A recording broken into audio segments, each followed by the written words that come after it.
영상을 시청하기 전에 여러분들의 구독이 제 채널에 어떤 영향을 미치는지 먼저 말씀을 드리려고 합니다. 구독자 수가 많아지면 많아질수록 불특정 다수에게 영상이 노출될 확률이 매우 높습니다. 그렇기 때문에 부동산 하락론자들에게 현혹된 많은 분들을 악의 구렁텅이로부터 구출을 하기 위해서라도 지금 구독 버튼 누르지 않고 시청하시는 분들께 구독 버튼 클릭 부탁드립니다. 감사합니다. 여러분 안녕하십니까?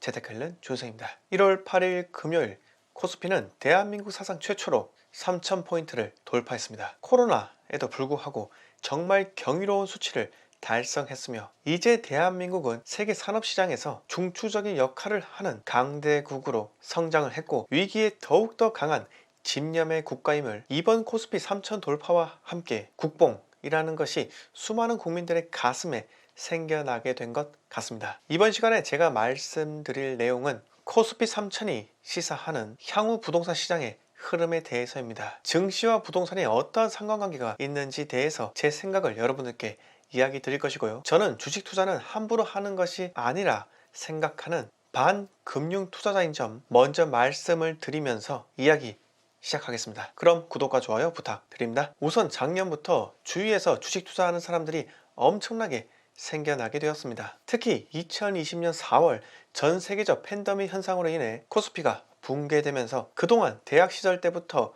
외환 위기와 금융 위기 때 주식 투자자의 영웅담을 듣고 자란 세대들은 동학 개미 운동이라 부르면서 학자금 대출까지 끌어모아 이번 증시장에 탑승하게 되었죠. 주식 투자에서 대표적인 전설은 이렇게 저렇게 구전만 되어 오던 수십 배 상승했던 SK텔레콤으로 인해 억만장자가 되었다는 이야기와 그리고 아주 오랜 옛날부터 폐지를 줍고 팔 때마다 번 돈으로 삼성전자 종이 주식을 사서 모았던 한 영감님이 강남에 빌딩을 갖고 있는 회장님이 되었다는 그 전설. 이런 이야기를 듣고 자란 20, 30대들은 가뜩이나 서울에 내 집 마련하지도 못하는데 라는 허탈감과 분통으로 이번 장에 연끌로 들어오게 되었습니다. 여기서 활용점정으로 SK바이오팜 우리 사주를 받은 직원들이 어마어마하게 돈을 벌었다는 소식이 들려오자 공모주에도 돈이 몰리면서 난리가 났지만 빅히트 주식을 샀는데 환불해 달라면서 환불 원정대까지 등장을 하면서 시장에 거품이 미치게 껴있는 건 아닌지 라는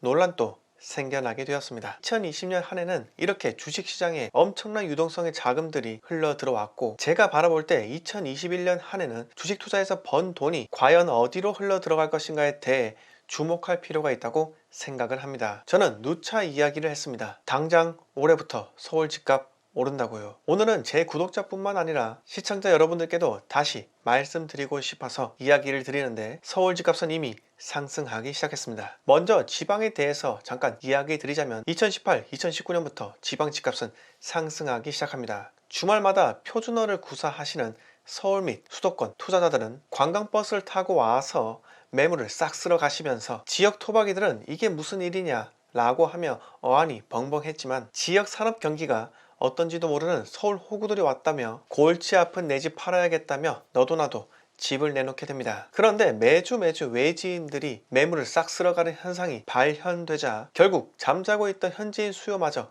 깨우게 되면서 대구 수성구 달서구, 부산 해수 동남, 대전 서구 유성구, 울산 남구 중구 이렇게 광역시 대장 위치부터 폭등을 하며 상승세가 점차 확대되게 됩니다. 여러분들이 검색해 보시면 아시겠지만 광역시 중 이미 서울 집값을 넘어선 곳도 많이 있습니다. 그냥 비웃을 가격이 아니라 정말 높은 곳이 많다는 것입니다. 서울 및 수도권의 지나친 규제로 인해 지방광역시가 폭등장을 경험하게 되자 정부에서는 풍선 효과인데 풍선 효과가 아니라고 하며 황급히 지방을 규제 지역으로 지정하게 됩니다. 결국 6대 광역시 모두 규제 지역 지정. 그렇다면 규제가 없는 것이나 마찬가지란 의미입니다. 광역시의 높은 집값 때문에 서울 집값이 상대적으로 싸 보인다. 결국 가격의 상대성 때문에 저는 2021년에는 서울이 다시 상승할 것으로 생각을 합니다. 그리고 서울 집값 상승세의 촉매제로 사용될 양념은 바로 2020년 한 해 주식 투자로 벌어들인 개미들의 수익이라 생각을 합니다. 삼성전자가